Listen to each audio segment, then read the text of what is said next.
চরিত্র পবিত্র নামে রাখিবে রুচি, মানুষ আসিবে নামি দেহ হলে সূচি। আমার হরিচাঁদ ঠাকুরের এই ভাবধারা অনেকে অন্য অন্য ভাবে প্রচার করে, কিন্তু নয়। আমার ঠাকুর কত ভাবে আমাদের কৃপা করেছে, কত ভাবে আমাদের মঙ্গল চেয়েছে। তৎকালীন দিনে একজন জমিদার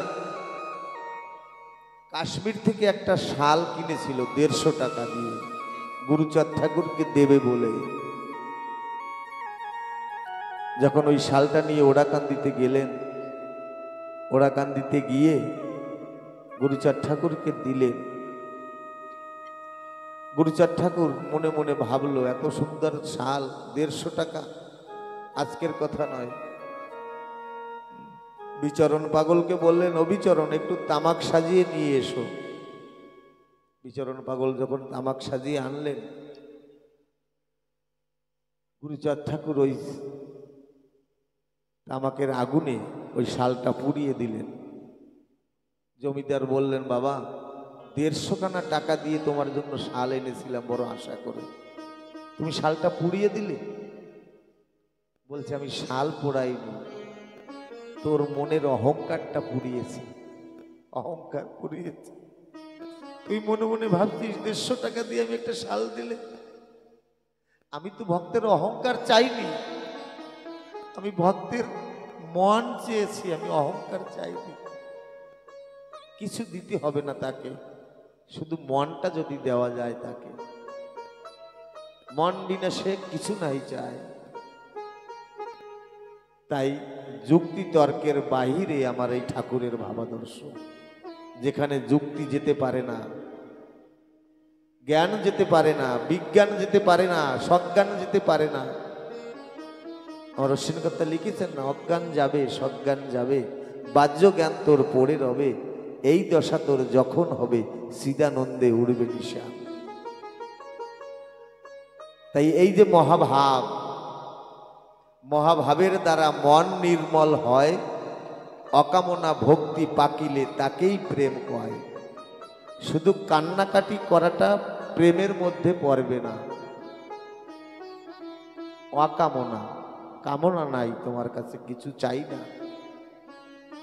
অশ্বিনী গোসাই সকল ভক্তরা নিয়ে গেছিলেন না চাওয়ার জন্য। কি চেয়েছিলেন অশ্বিনী গোসাই, কি চেয়েছিলেন? আমরা সকলে বলি অশ্বিনী কাঙাল, অশ্বিনী কর্তার মনে কোনো বাঞ্ছা ছিল না, কিন্তু ছিল একটা বাঞ্ছা। কি বাঞ্ছা? মনে এক বাঞ্ছা ছিল, ঘটলো না আমার। সেই বাঞ্ছাটা কি? অশ্বিনী গোসাই বলছে, খুব আশা ছিল মনে, কিন্তু ঘটে নাই আমার জীবনে। কি সে আশাটা? আমার হৃদ পদ্মে হরিচাঁদ বসায়ে মিলাবো চাঁদের বাজার। আজকে এই বাড়ি গৃহকর্তার মনের বাঞ্ছাটা পূর্ণ হয়েছে। হরিচাঁদ ঠাকুরকে বসিয়ে চাঁদের বাজার মিলিয়েছে, ওরাকান্দির বাজার মিলেছে। তেমনি বাঞ্ছা, অকামনা বাঞ্ছা করতে হবে। পরহিতে আত্মত্যাগ যখনই জন্মিবে, তখনই সেই মতুয়া মোর জাতি হবে। পরহিতে, নিজের হিত চায় না। আজকে দীর্ঘ ডিস্টারবেন্সের পরে, মানে 71 সালের পরে রিপুজি যখন সেটেলমেন্ট হলো, রিপুজিরা অনেক অনেক ক্যাম্পে ছিলেন। আনুষঙ্গিক কিছু কথা বলা দরকার। মানা ক্যাম্পে যখন এই রিপুজিরা ছিলেন, আমরা ছিলাম, তখন আমাদের এই মালকানগিরির জানারা নামযজ্ঞ করে, যেমন দুলাল, বিজন, পুলিন, আরো অনেকের নামযজ্ঞ করে, সবার নাম আমি জানবো না।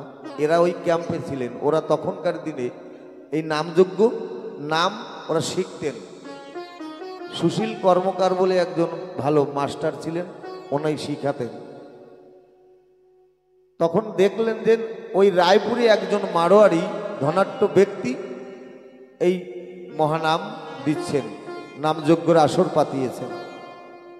তখন এই এনারা এই বিজন, দুলাল, কালীপদ, পুলিং দাদারা এনারা তখন ছাত্র।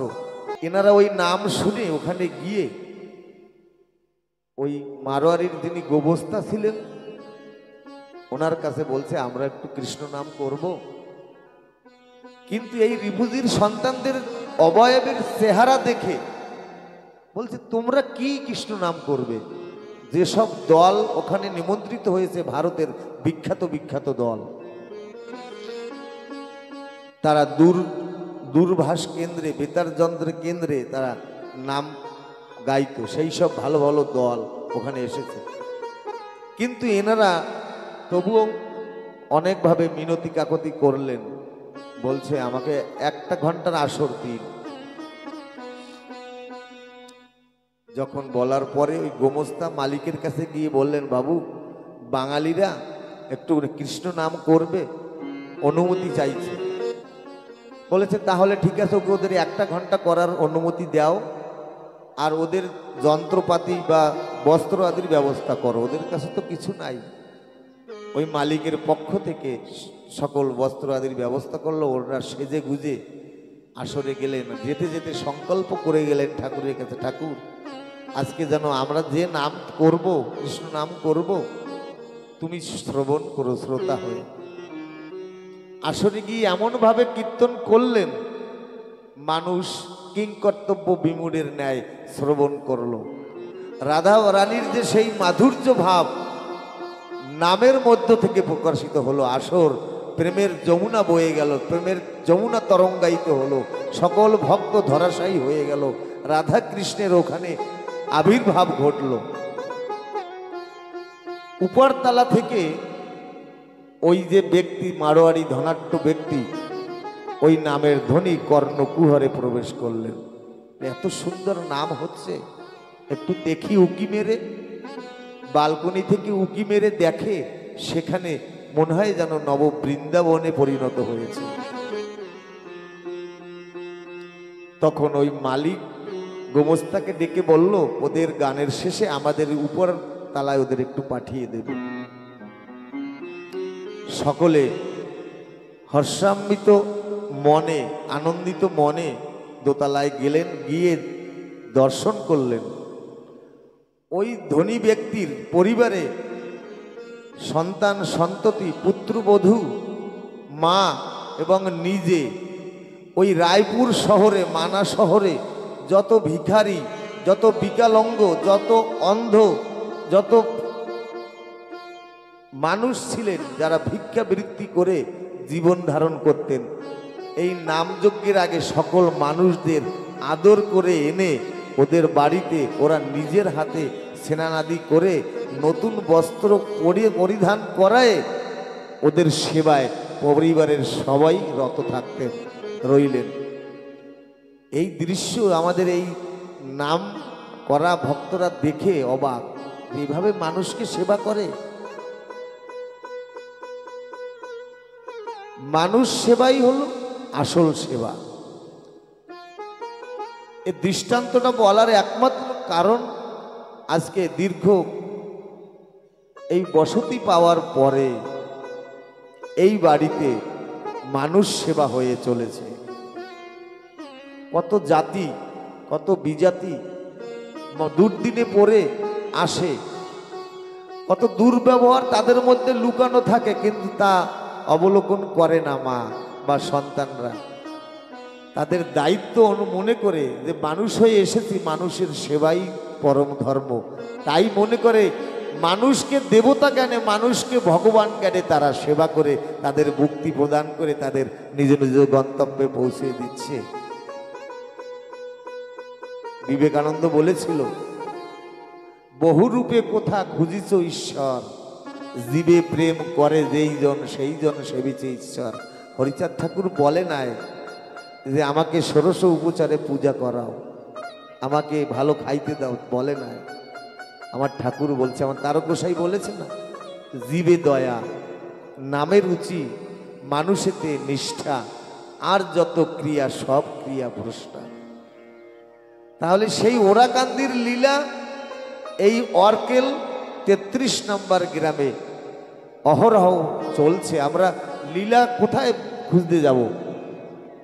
বলেন অদ্যাবধি লীলা করে শ্যাম রায়, কোনো কোনো ভাগ্যগণে দেখিবারে পায়। আজকে যে মানুষ সেবা করে যে আশীর্বাদ তারা জমা করেছে কোটি জনম, সেই আশীর্বাদের ফলে এরা সুখে শান্তিতে জীবনযাপন করতে পারবে। আপনারাও আশীর্বাদ করবেন তারা এই যেন মানুষ সেবা থেকে তারা যেন কখনো বিমুখ না হয়। বিনামূল্যে ময়লা ধুয়ে করে পরিষ্কার, এমন দয়াল জগৎ মাঝে মিলবে না কো আর। মূল্য চায় না, মূল্য চায় না, তারা অমূল্য দিয়ে সকল ভক্তদের ক্রয় করছে।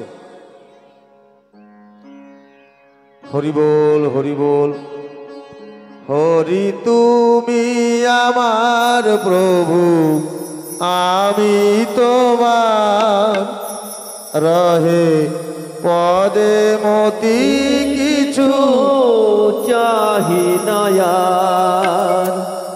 হরি তুমি আমার প্রভু, আমি তোমার, রহে পদে মতি কিছু চাহি নয়ার। হরি তুমি আমার প্রভু, আমি তোমার, রহে পদে মতি কিছু চাহি না।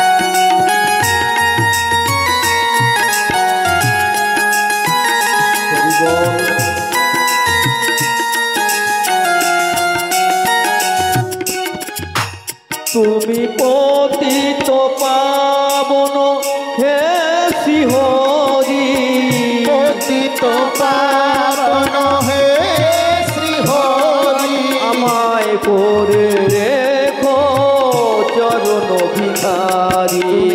পতিত পাবন হে শ্রী হরি, আমায় করে রেখো চরণ ভিখারি। হরি তুমি আমার প্রভু, আমি তোমারি, রহে পদে মতি কিছু চাহি নয়া। হরি তুমি আমার প্রভু, আমি তোমার, রহে পদে মতি কিছু চাহি না আর। হরি তুমি আমার প্রভু, আমি তোমার, রহে পদে মতি কিছু চাহি না। হরি বল, হরি বল। কোন ধনে তুষ্ট নহে প্রভু জনার্ধন, হরি শুধু চাহে তার ভক্তেরই মন। ভক্তি সূত্রে মন পুষ্পে গাথো প্রেম হার, অশ্রুর চন্দন দাও তাহারও উপর। কর জোরে কর পূর্ণ আপন অঞ্জলি, রাখো অর্ঘ্য পদে তার হরি হরি বলি। তাতে তুষ্ট জগদিষ্ট হইবে নিশ্চয়, দিনের নৈষ্ঠিক পূজা অন্য কিছু নয়। ঠাকুর কোনো ধনে তুষ্ট নয়, শুধু ভক্তি প্রেমে তুষ্ট। ভক্ত বলছে, আমি অকৃতি অধম বলিয়া মোরে কম করে কিছু দেওনি। যা চেয়েছি তোমার কাছে তুমি তাই দিয়েছো। আমি কি চাহিব তোমার কাছে ওহে ভগবান, আমি চাইবার আগে সকল কিছু আমাকে করেছ দান। আমি অকৃতি অধম বলিয়া মোরে কম করে কিছু দেওনি, আমি যোগ্য নয়, তবুও তুমি না চাইতে দিয়েছ। যা দিয়েছ তারই অযোগ্য ভাবিয়া কেড়েও তো কিছু নেওনি। আমি অযোগ্য, তবুও তুমি কেড়ে নেওনি। তবু আশিস কুসুম ধরি নাই শিরে, পায়ে দোলে গেছি চাহি নাই ফিরে। তবু দয়া করে কেবলই দিয়েছ, প্রতিদানে কিছু চাওনি, তুমি কিচ্ছু চাওনি। এমনই একজন ভক্ত ছিলেন, ভক্তা মা ছিলেন। লীলামৃতেতে আমরা পাই ভক্তা নায়েরি মহিলা, একজন মা।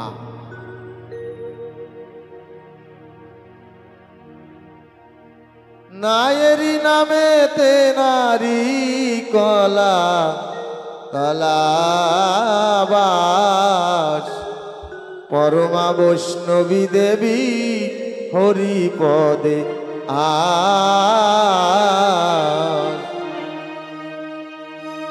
নায়েরি নামে একজন দেবী, কলাতলা বাংলাদেশে একটা জায়গার নাম। বালিকা, বিধবা, দেবী শুদ্ধা, তদাবধি সাধু সেবা কৃষ্ণ সেবা করে নিরবধি। এই মা সাধু সেবা কৃষ্ণ সেবা সব দিন করতেন, বাল্য বিধবা। ঠাকুরের ভক্তগণ যায় তার বাসে, ঠাকুরের নাম শুনে প্রেমানন্দে ভাসে। সবে বলে ওরা কান্দি স্বয়ং ভগবান, তাহা শুনি নায়েরির কেঁদে ওঠে প্রাণ। তখনকার দিনে হরিচাঁদের প্রভাব ততটা ছিল না, কিন্তু যারা যারা একবার কৃপা পেয়েছে তারা হরিচাঁদ গুণগান করতেন। তাই শুনে ওই মা নায়েরির প্রাণ কেঁদে উঠেছে। ঠাকুরে দেখিব বলে চিত্ত উচ্চাটন, উদ্দেশ্যে করিল দেবী আত্মসমর্পণ। বলছে আত্মা থেকে ভালোবাসা আসে, গুরু তাকে ভালোবাসে। যিনি তত্ত্ববেত্তা গুরু হন, ভক্তের ললাট লিখন দেখে জানতে পারে তার হৃদয়ে কতটা ভালোবাসা আছে। তাই হৃদয়ে থেকে প্রকৃত ভালোবাসা আসে, গুরু তাকে ভালোবাসে। তাই ওই মা নায়েরি দেখে নাই ঠাকুরকে, মনে মনে কিন্তু আত্মসমর্পণ করে দিয়েছে। উদ্দেশ্য করিল দেবী আত্মসমর্পণ, দৈবাদিনী ঠাকুরের ভক্ত সঙ্গ পেয়ে ওরা কান্দি শুভযাত্রা করে সেই মেয়ে। পথে যেতে মনে মনে করে আনা গোনা, যেমন কপাল প্রভু দেখা তো দিবে না। নেত্র নীরে গাত্র ভাসে চলে কান্দি কান্দি, উপনীতা হইল শ্রীধাম ওরা কান্দি। আশায় বুক বেঁধে ওরা কান্দি গিয়েছেন। কাপে গাত্র শিবনেত্র বহে অশ্রুধারা, দুই দণ্ড কাল প্রায় রহে দণ্ডাইয়ে। প্রভুর শ্রীমূর্তি দেখে একদৃষ্টে। ঠাকুর বসে আছে ভক্তবিন্দুকে নিয়ে, দাঁড়িয়ে দাঁড়িয়ে ঠাকুরকে দর্শন করছে। যুগল নয়নে তার বহে অশ্রুধার, কণ্ঠরোধ বক্ষ স্থল তিতিল তাহার। ঠাকুর বলেন তোর কেন হেন দশা, স্থির হয়ে বল তোর মনে কি বা আশা। দণ্ডবধ হয়ে কেন রইলি দাঁড়াইয়ে, মনে যাহা ডাকে তাহা বলো প্রকাশিয়ে। তাহা শুনি সেই নারী ধীরে ধীরে কহে, জনমে জনম যেন পদে মতি রহে। বলছে ঠাকুর আমার তো কিছু চাওয়ার নাই, কি বলবো, জনমে যেন যেন তোমার ওই চরণে আমার মতি থাকে। প্রভু বলে তোর মতি থাকিল আমায়, জনমে জনমে তোর প্রতি দয়াময়।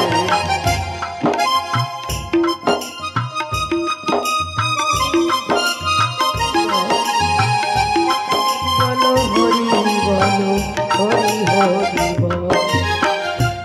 প্রভু কন্যায়েরই মা জাগয়ন্তপুরে, দেখো গিয়া ঠাকুরানী কি কি কার্য করে। বাক্য শুনি অন্তপুরে চলিল নায়েরি, লক্ষ্মীমার পদ বন্দে স্তুতি নতি করি। গৃহ কাজ করে সব মেয়ে ব্যবহারে, শান্তি মাতা প্রফুল্লিতা নায়েরি আচারে। পরদিন বিদায় হইয়া বাড়ি চলে যায়, যাইতে পারে না ঠাকুরের পানে যায়। এই যে মমতা, 2 দিনে ঠাকুরের প্রতি মমতা জন্মিয়েছে, যাইতে পারে না মা ভক্ত মায়ের ঠাকুরের দিকে ফিরে ফিরে চাচ্ছে। এই মমতা জন্মাতে হবে ঠাকুরের প্রতি। জানো না রে ও ভ্রান্ত মন, কিসে কৃষ্ণ ভজন হবে? যার সানে নাই প্রেম প্রীতি, যার সঙ্গে নাই দেখা শোনা, তার পূজায় কি মন বসিবে? জানো না রে ও ভ্রান্ত মন, কিসে হরি পূজা হবে? আমাদের সম্পর্ক নাই, এই মমতাটা নাই। ঠাকুরের প্রতি মমতা জন্মাতে হবে। আমার গর্ভের একটা সন্তান যেমন তার প্রতি মায়া, আমার ঠাকুরকেও তাই ভাবতে হবে, আমার গর্ভের সন্তান ভাবতে হবে। আমার ছেলেটার যেমন কষ্ট লাগে, আমার ঠাকুরেরও তেমন কষ্ট লাগে। এমনি মমতা যদি কোনো মায়ের জন্মায়, তখন আমার ঠাকুর শান্তিমাকে নিয়ে সেই গৃহে উপস্থিত হয়। মানুষের তো লক্ষ লক্ষ টাকা আছে, সবার বাড়িতে কিন্তু ঠাকুরের বিগ্রহ প্রতিষ্ঠিত বা মন্দির থাকে না। কারণ কারণ এই মমতাটুকু নাই। মা কান্না করছে রাস্তায় বসে, দিদিরা বলছে সখীরে কেন কাঁদছিস? বলছে আমার একটাই সন্তান মৃত্যুর সঙ্গে সংঘর্ষ করছে, কত ভগবানদের ডাকলাম, কত ডাক্তার দেখালাম, কিন্তু সবাই না বলে দিয়েছে সম্ভব নয়, ওর মৃত্যুবরণ অবশ্য ভাঙবি, অবশ্যই মরবে। তখন ওই পথিক দিদিরা বলছে তোর কারোর সাথে সম্পর্ক আছে? এমন কোনো আত্মীয় তোর আছে যার সাথে তোর চেনা জানা আছে? দিদিটা বলছে না তো, এমন কোনো আত্মীয় আমার নাই, এমন কোনো মানুষের সঙ্গে, এমন কোনো ভগবানের সঙ্গে আমি সম্পর্ক গড়ি নাই যে আমার এই বিপদের কালে আমার এই ডাক শুনবে, আমার ক্রন্দন শুনবে। তাই সেই নিদানের দিনে ডাক শুনতে হলে, শোনাতে হলে তার সঙ্গে সম্পর্ক করতে হবে। তাই নায়েরই মায়ের ওই 2 দিনে ঠাকুরের প্রতি মমতা জন্মেছে। যাইতে পারে না ঠাকুর, ঠাকুরের পানে চায়, ফিরে ফিরে চায় তার বক্ষে ভিজে যায়। অষ্টসাত্ত্বিক বিকার জন্মিল আসিয়া, সবে চমৎকৃত হইল সেবাব দেখিয়া। 2-3 মাস এই ভাবে রহে ঘরে, ওরা কান্দি আত্মস্বার্থ হরি নাম করে। 2-3 মাসান্তর যায় ওরা কান্দি, অন্তপুরে থাকে 6-7 দিনাবধি। এইভাবে ভক্ত নায়েরই ওরা কান্দি যাওয়া আশা করে, বাড়িতে আর মন বসে না। ঠাকুরের নিকটে একদিন কহিল, ঠাকুর আমার মনে বড় ইচ্ছা। ঠাকুর বললেন, বল মা তোর কি ইচ্ছা? ওগো মহাপ্রভু, মম আছে কিছু ধন, আমার কাছে কিছু ঐশ্বর্য আছে, পয়সা আছে, আজ্ঞা হলে তব নামে করি বিতরণ। ভক্ত নায়েরি বলছে, প্রভু বলে ভালো ভালো তাই করা চাই, সাধু সেবা ভিন্ন ভবে ভালো কার্য নাই। আজকে এই বাড়িতে যে মহোৎসব হয়েছে তেমনি একটা মহোৎসব ঠাকুরের নির্দেশে, যে ঠাকুর কর্ম করে এরা উপার্জন করেছে, ঠাকুর কিছু ঐশ্বর্য দিয়েছে, তাই মনে ঠাকুর জাগিয়েছে যে একটা ভালো কর্ম কর। ভালো কর্ম কাকে কি হবে? সাধু সেবা ভক্ত সেবার মতন আর ভালো কর্ম নাই। 2 জন ভাই ছিলেন, ছোট্টবেলায় মা বাবা মারা যায়। বড় ভাইটা মনে মনে ভাবলো, যদি বাড়িতে বসে থাকি তাহলে তো আমার জীবন রক্ষা হবে না, ভাইটা ছোট, তাহলে আমাদের মা বাবা নাই, মস্তকের উপর থেকে মাতৃপিতৃ ছায়া সরে গেছে, তাহলে ছোট ভাইকে বলছে একটা কাজ করি, আমি পয়সা উপার্জনের তরে একটু বিদেশে ভ্রমণ করে আসি, আর আমি পরিশ্রমের যে উপার্জন যে পয়সা আমি পাঠাবো তাই দিয়ে তুই একটা ভালো কাজ করিস। এই ছোট্ট ভাইটাকে বলল। দাদাটা চলে গেল, প্রতি মাসে মাসে কাজ করে পারিশ্রমিক বাড়িতে পাঠায়। ছোট্ট ভাইটা মনে মনে ভাবে, আমি তো ছোট্ট মানুষ, ভালো কর্ম করতে বলেছে দাদা, কি কর্মটা করি? একজন বাড়ির পাশে সাধু বাবা ছিলেন, ওকে গিয়ে বলে, আচ্ছা সাধু বাবা, এই জগতে ভালো কর্ম কি বলুন তো আমাকে। বলে, ভালো কর্ম হলো ভক্ত সেবা, সাধু সেবা, এর উপরে আর কোনো ভালো কর্ম নাই। ওই শুনে এসে মাসে মাসে ওই টাকা দিয়ে সাধু সেবা করা শুরু করলেন। এমনি করতে করতে 10টি বছর কেটে যায়। 10টি বছর পরে দাদা যখন বাড়িতে এলো, মনে মনে ভাবলো, অনেক টাকা পাঠিয়েছি, ছোট্ট ভাইটা ভালো কাজ করেছে, ভালো কাজ মানে বাড়ি ঘর বানিয়েছে, ঘর দুয়ার ঠিক করেছে, কিন্তু বাড়িতে এসে দেখে কিচ্ছু করেনি, তেমনি ভাঙা ঘর, তেমনি ঘেরা বেড়া নাই। এসে ছোট্ট ভাইকে জিজ্ঞাসা করলো, তুই কি কর্ম করেছিস? আমি টাকা পাঠিয়েছি তা দিয়ে। বলে, দাদা আমি ভালো কাজ করেছি। কি ভালো কাজ? প্রতি মাসে তোমার পাঠানো টাকা দিয়ে আমি একটা সাধু সেবা দিতাম। কত সাধু বাবারা আসতো, হরিনাম করত, তারা চোখের জলে গড়াগড়ি দিত, আর আমাকে তারা আশীর্বাদ করতো, তোর মা বাবা ধন্য, তুই সন্তান। কত মানুষের কোটি কোটি টাকা আছে, তারা সাধু সেবা দেয় না।